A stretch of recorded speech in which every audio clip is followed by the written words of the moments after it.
I am Dave Henning with the Fresh Start Podcast, fresh ideas for business and personal growth. Today I'm speaking with Terry Tucker out of Denver, and he is the author of Sustainable Excellence 10 Principles to Leading Your Uncommon Extraordinary Life. So you've had a bit of an extraordinary life yourself. You actually played NCAA Division I basketball at the Citadel in South Carolina. And did they give you a free uniform also there or what? Well, yeah, they did. Room and board, books, and uniforms. Sweet. Very nice.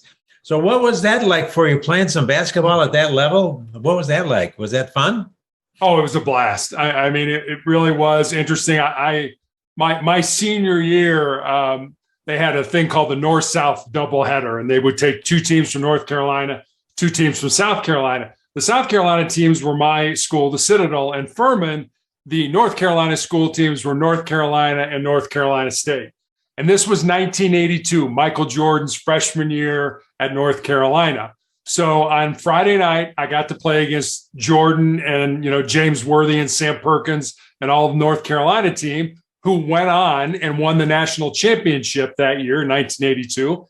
And then Saturday night, I got to play against Jim Valvano and the North Carolina State team, who the following year, 1983, won the national championship. So in the course of one weekend, I got to play against two national championship teams. That is amazing. Of course, as you know, Michael Jordan now is the co-owner of the Charlotte Hornets. And of course, I was actually renting an office in downtown Davidson, North Carolina, when Steph Curry was playing across the street in his junior and senior year. And then I moved off to the West Coast for a while. But that is so cool that you had that experience.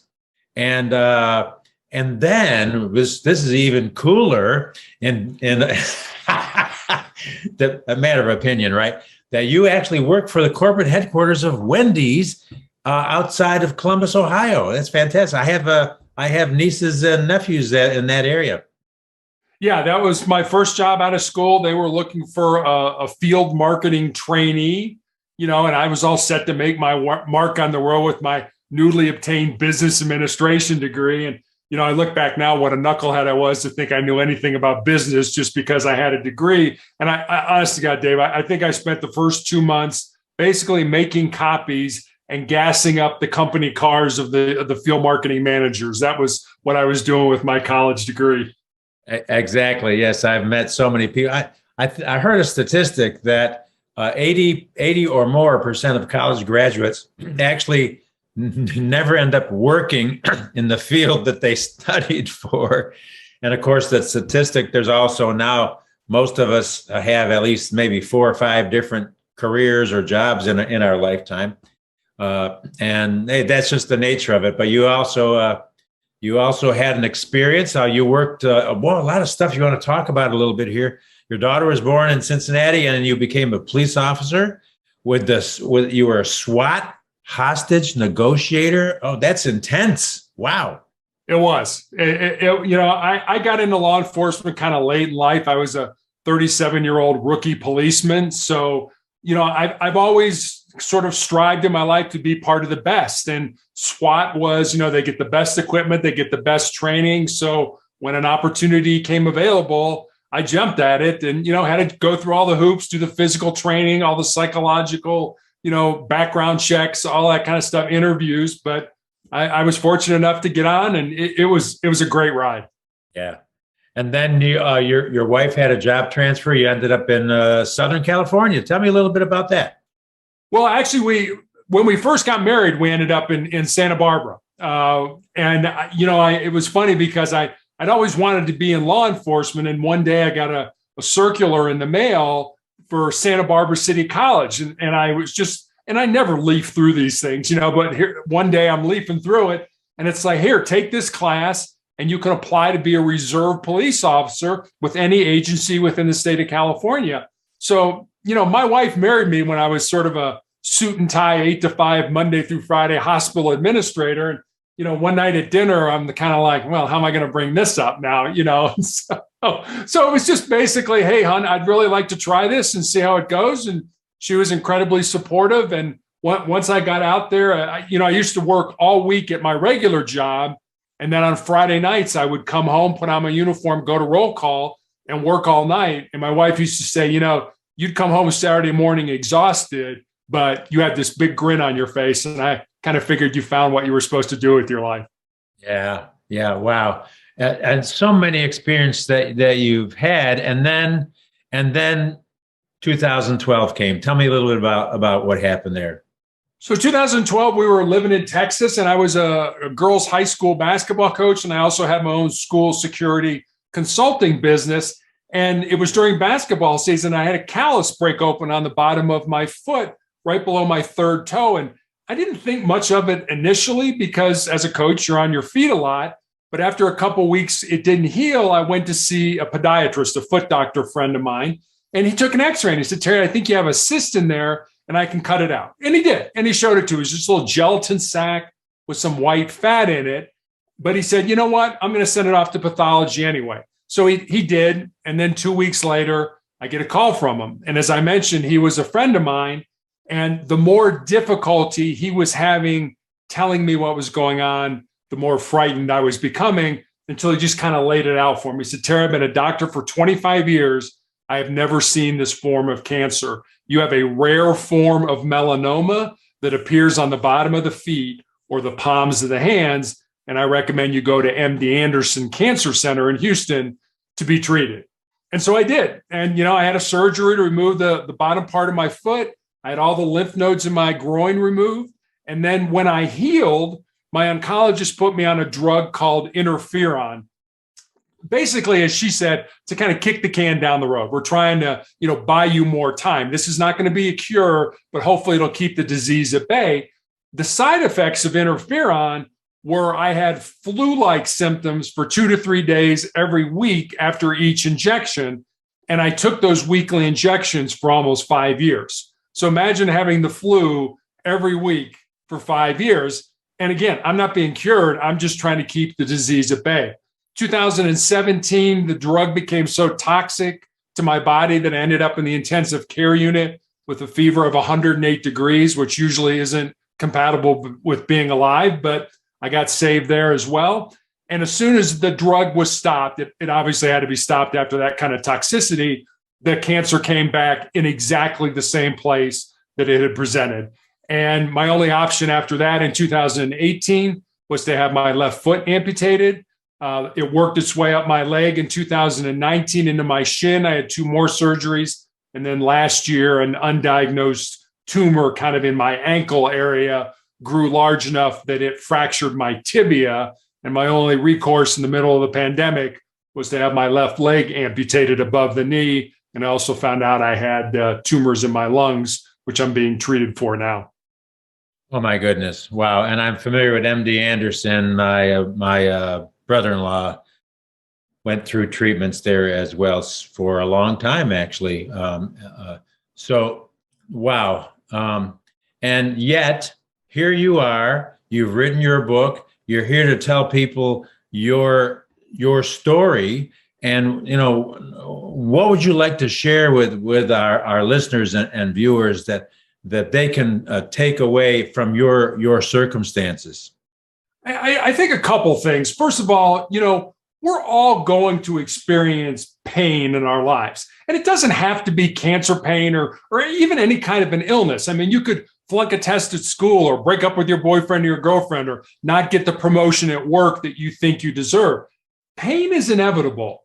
Suffering, on the other hand, suffering is optional. Suffering is what you do with that pain. Do you use it to make you a stronger and better individual? Or do you wallow in it and want people to feel sorry for you and feel sorry for yourself? Now, you're looking at me right now. There's no S on my chest. I'm not wearing a cape by any means. So I have bad days. I'm a human being. There are times I get down. There are times I cry. There are times I feel sorry for myself.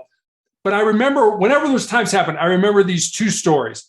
One was a study that I read back in the 1950s. Wait a minute, let me rephrase that. I didn't read it in the 1950s. It was a study done in the 1950s that I read about, where a professor at Johns Hopkins University did a very simple experiment. He took rats and he put them in a tank of water over their head. and he wanted to see how long the rats could potentially tread water. And the average rat treaded water for about 15 minutes before it began to sink and drown. And just as they were getting ready to go under, he reached in, pulled out the rats, dried them off, let them rest for a while.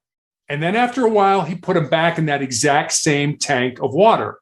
And the second time around, those rats treaded water for 60 hours. Think about that. 15 minutes, that's all I can do.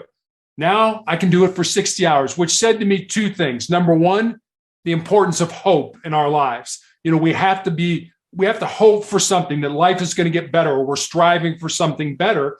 And two, just how much more our physical bodies are capable of than we ever thought that they could do. And the second story, I have a friend who was a former Navy SEAL, and they talk about their 40% rule. And basically, Navy SEALs are part of the military, some of the toughest men in the world. And they talk about, if I can't run another step or swim another lap or do another push-up, I'm only at 40% of my maximum, and I still have 60% more left to give it to myself. So whenever I get in those dark places, and I do, I remember those two stories, and it just helps me to keep moving forward.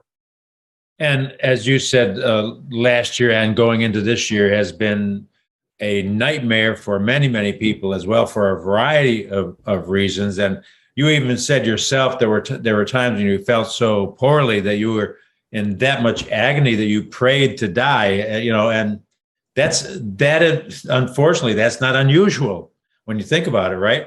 It's not. I remember when I was on those 5 years of interferon injections. I mean, I was so sick of being sick that literally, you're right, I prayed to die. I was like, God, just take me out of this. I am so tired of this constant. I mean, we've all had the flu. I mean, but yeah. It's coming every week, and my body would kind of steel itself, against it. It's like, yeah, I know it's coming. So we kind of like hunker down. And, I used to talk about winning the day during that time. I've got to win the day. But sometimes, honestly, winning the day was, I just got to win this 5 minutes. I just got to get out of the bed and make it to the sofa so that, that's where I'm going to plant myself for the day. That's how poorly I felt. And, yes, the physical part of that pain was terrible, but I also felt the emotional part that I was putting my family through, because they're watching me go through this and throwing up and, all the things we equate with the flu, and yet they can't do anything to help me. This is, we just got to let dad go through this, or let my, husband go through this. And that, from my perspective, what was a very difficult thing to handle. Oh, of course. I'm almost at a loss for words because of what you've been through and what you're still going through today. You were sharing with me that you only do your podcast basically every other week, the podcast that you have as well. And but I hear in your voice, you mentioned hope, and it sounds like you have a measure of faith that you've clinged onto. Was that a fair way to say that? It is. I talk about my 3 F's, and the F's are faith, family, and friends. I have a very deep faith in God. I've been asked, who do you blame for this cancer? I mean, we're great as Americans to want to, we won't take responsibility for our own success or happiness. We got to blame somebody. We got to find somebody to, to pin this on. And, people are like, do you blame God? I'm like, no, I don't think God got up on a Tuesday morning, checked his to-do list and was like, Terry Tucker cancer today. I don't believe that at all. But I do believe that God has given me the strength and the courage to go on. And, and then my family certainly has been, I have a wife and a daughter. And when I had these tumors in my lungs, my oncologist initially wanted to put me on chemotherapy. And, I kind of looked at him like, well, we've been fighting this for 8 years at that time. And I'm like, is it going to save my life? And he said, probably not. I'm like, well, I don't think I want to do that. I don't think I want to go through that if the outcome is going to be the same as, whether I take it or I don't. But I said, I'll go home and I'll talk to my family. And so I go home and I start talking, and my daughter immediately is like, all right, we need a family meeting. I'm like, family meeting? There's 3 of us. What do we need a family? It's not like we got a board or anything here, So we sit around the kitchen table and my wife and daughter and I talk about how we feel about this. And then my daughter's like, all right, let's take a vote. How many people want dad to have chemotherapy? And my wife and daughter raised their hand, and I'm like, wait a minute, am I getting outvoted here? It's like, but I remember back in the police academy, our defensive tactics instructor used to have us bring a photograph of the people we loved the most to class. And as we were learning to defend ourselves, we were to look at that photograph because he reasoned you'll fight harder for the people you love than you will fight for yourself. And I think that was a classic example. I did go on to take chemotherapy, even though I didn't really want to. And that allowed me to get to the point where now I'm on a clinical trial drug that's having some success. It's probably not going to save my life, but the way I look at it is, maybe it'll save somebody else's life 5 years, 10 years down the road who I won't even meet. But you know what? That'll make my life even have more meaning. Yeah. So faith, family, friends. Sorry, I forgot the third F. I apologize. Yeah, I think you really find out who your friends are when you have this kind of an illness. I mean, there are people who I thought I was, very close to once I got cancer were like, no, I really can't deal with this. But one of the things I guess I would like your listeners to understand is, and I've been guilty of this, you very well may have as well. Whenever somebody's going into the hospital, even if it's for something good, we're going to have a baby or something like that. What do people always say? Hey, if you need anything, let me know. And, and I've done that. And it's like, guess what? I'm going to go have my leg amputated. I'm sorry. I don't have time to figure out how you can help me. It's kind of like sitting on the sidelines and trying to pretend you're playing in the game. You're really not doing that. I remember when I first got home after my first surgery at MD Anderson, I didn't have to stay in the hospital after the surgery. My cell phone rang, and it was my 93-year-old friend, and who'd been in World War II. And he said, Terry, I know you just got home. Can I come over for just 5 minutes? And his name was Bud. I said, sure, Bud, come on over. And, within 15 minutes, here's my buddy standing in our living room with a fully cooked chicken and a pan of cream cheese Danish that he had bought at Costco. And he was like, here, you've got dinner for tonight and you've got breakfast for tomorrow. Bud didn't say like, hey, I'm going to hang out here and pretend I'm playing in the game. Bud got involved. So I guess I would encourage people, the same stuff you have to do at your house, walk the dog, take the garbage out, go to the store, take the kids to school, are the same things that other people have to do at their house when they're undergoing, treatment or surgery or whatever it ends up being. So just get involved and do something to help them out. Don't sit back and say, hey, if you need me, call me. I don't have time to call you. We were commenting earlier today about myself and someone else that you ran into on a podcast who are actually listening to or reading President Ulysses S. Grant's autobiography, where he was dying of lung cancer. Few too many cigars, I'm afraid, but nevertheless, that presidents didn't get any retirement at that time, and Mark Twain stepped up to the plate and got that published for him and made sure that his widow was taken care of it and all that. But he said something interesting about friends. He says, who your friends are, to your point with your friend Bud, 93 years old with a chicken and a Danish. You know who your friends are when you're going through the worst of it, because a lot of being a friend on Facebook is like a click in a little square box. It means almost next to nothing in a lot of respects, and so you know who your true friends are when they're there for you when the going gets tough and the tough get going or attempt to get going. But what are your four truths, and how did you come up with the four truths?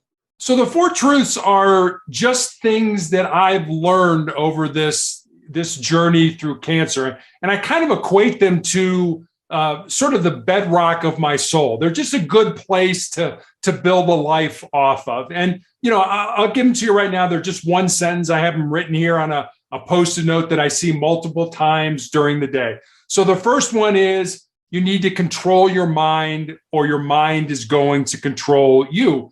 And I remember back when I was in high school, I had 3 knee surgeries. And when I went back playing basketball, I remember my brain kept putting this, negative stuff into it. It was kind of like, hey, you've had surgery, so you're probably a step slower, or college coaches aren't going to want to recruit you to play for their college or university. And And I was like, wait a minute, I'm still playing at an elite level and coaches are still contacting me. So I needed to change that narrative. I needed to sort of flip the switch to something more positive. And so that's kind of where that first one, I learned that early on, but it's true now. I mean, you're going to go in and have your leg amputated. And, people ask me, what do you think about the night before you're going to have your leg amputated? And I said, in all honesty, I kept thinking about all those men who were sitting off on those ships off the coast of Normandy in World War II. I say men, half of them were kids, that were going to go risk their life for something that was bigger than them. And so many of them got mowed down and never had a life, never got to love, never got to marry, never got to have kids, never got to do anything. But they did it because it was part of something bigger than themselves. So that's kind of what I think about. I don't know whether that's a good or bad thing, but it's certainly something that I figure those people were probably had it a whole lot worse off than I did. So that's the first one. The second one is you need to embrace the pain and the difficulty that we all experience in life and use that to make you a stronger and better individual. Our brains are hardwired to avoid pain and discomfort and to seek pleasure. So, whenever we come up against pain, we're like, oh, no. We got to get away from that. And some people take that to the extreme and make poor decisions with drugs or alcohol or, behavior that isn't good for them. But what I'm saying is, instead of running from it, what if you did the opposite? What if you flipped it inside and, used it as energy or burned it as fuel to make you a better person, to make you a stronger individual? And I'm telling you right now, if I can do it, anybody can do it because I am the biggest wimp in the world. So take your pain and use it to make you a better person. So that's two. Number three is more of a legacy truth. And it's this: what you leave behind is what you weave in the hearts of other people. And wherever you are, whatever stage of your life you're in, I think it's important to kind of think about the end game of your life. And, what are people going to say about you at your funeral? And I'm not telling you to live a life based on what other people say. You've got to live a life that's true to yourself. But at the same time, what are people going to say, when you're not here anymore? And I think that's important to think about. And then the last one is, as long as you don't quit, you can never be defeated. And the way I look at this is, my pain is going to end someday. It may end through surgery. It may end through medication. Quite frankly, it may end when I die. But if I quit, if I give up, if I give in to pain, then pain is always going to be a part of my life. And are the four truths, did you put them in your book, by the way, or no? No, that's a good question. I don't know if I did. Well, I don't think I did. No, I don't think because at one point there were only three truths. I added the legacy one kind of a little bit later after the book was published. Well, would you mind sending all of my listeners a sticky note? Sure, I'd be happy to do that. I got a big one here. Here we go. Yeah. And, speaking of which, sticky notes were an accident in the laboratory when they were trying to make a glue, and some guy accidentally invented sticky notes instead. I did not know that. That is a true story. So many things come out of adversity, by the way. And you can see that in all of the things all the good things that came out last year and all the changes that took place because of the adversity. And as you know, James says in his little letter, he says, count it all joy. Well, what do you mean count it all joy? Are you kidding me? But he said, it's all about what you said. It's persistence and perseverance. And it's the power of words. Wouldn't you agree? What you just said in number one was the power of words, what you allow in and you reject. I mean, if you think about it, our brains can hold one thought at a time. Why would you make that a negative thought? I think back to college where guys would go out and party the night before a big test or something. And then they'd come into the exam and what do they say? I'm hungover. I'm going to blow this test. Why would you say that to yourself? Why wouldn't you at least give yourself a chance to do well on the test? Say something like, hey, I partied last night, but I paid attention, during the semester. So I know what's going on here. I'm going to do great on this test. I don't understand why people immediately go to the negative, because I've had people come up to me and say, Terry, you know, I know what you've been through, and I could never do what you did. And I kind of look at him, and I probably shouldn't say this. Usually I say, yeah, you're right. You couldn't, because you've already decided in your head that you can't do that. Why would you start something thinking you were going to fail? You know, if you're going to do that, just, hey, stay in bed and don't even try it. Exactly. I've been writing down notes. Speaking of legacy, I've just been writing down all these stories of my own crazy life of traveling all over the country with my radio job and worldwide, and just doing all these different things that I never expected. And I was recalling that, you know who Jerry Lucas is, played for the New York Knicks. Sure do. And he traveled around the country. I had forgotten this, and it popped in my head. He went around to churches teaching this memory course, and he had memorized an entire phone book or something, as well as entire books of the Bible, and he was teaching people how to use your memory. And one of the ways he did that was doing silly things you didn't tell people what we're doing. But there's a Bible verse that says, resist the devil and he will flee. Think about what I just said. If you are resisting and he runs away. So the way I memorized that was, resist the devil because he's got fleas. So it's all about the words, right? It is. Yep. There's power in the words. Yeah. So there's power in what you say to yourself. Absolutely. Yeah. And it's not like pie in the sky. Like, you know, it's not like hyperbole, you know, hype. But it's a principle that is true. It's not affirmations necessarily. Some people like affirmations. I don't see that myself, but all that to say, you have enriched our lives today, my friend. Thank you. Yeah. And now your book is available where? On Amazon? And it's on Amazon. It's on barnesandnoble.com, Apple iBooks, anywhere you can get a book through the internet, you can get Sustainable Excellence.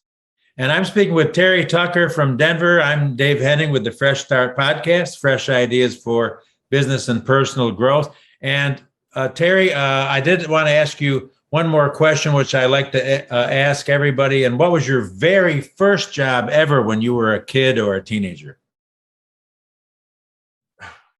So I was a roadie at the Ohio State Fair for Ronald McDonald Land.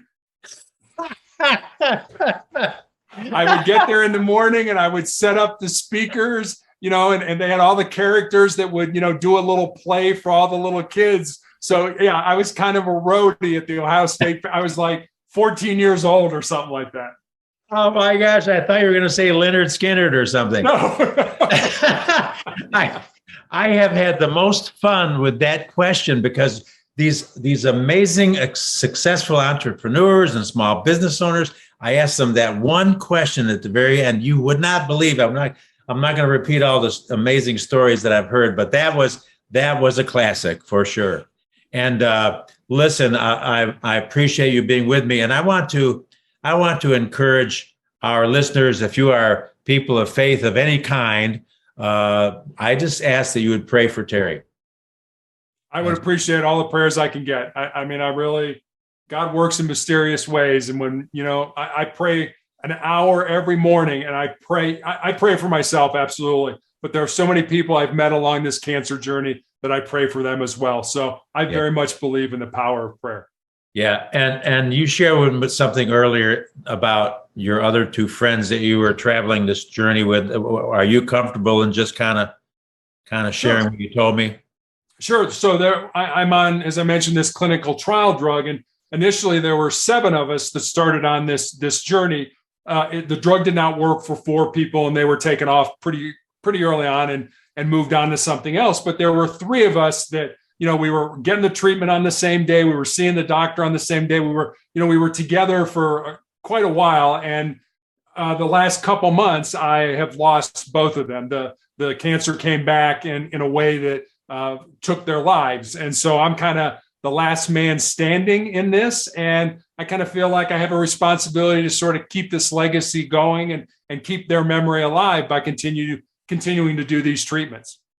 And we want to emphasize to our listeners and viewers, look, pray for Terry, pray for his wife and daughter, and like you said, nothing is impossible with God, but it could go either in any way, meaning the ultimate healing is to go to the place where there are no more tears, no more suffering, no more sorrow. So my heart goes out to my friend. It's been a joy and a treat to finally meet you and chat today. So we're here for you. And if you could just send me some of those Danish, I'll be good to go. So I'll head to Costco in the morning. We'll take care of that for you. Thank you, Terry. Thank you. Thank you, Dave. I appreciate it.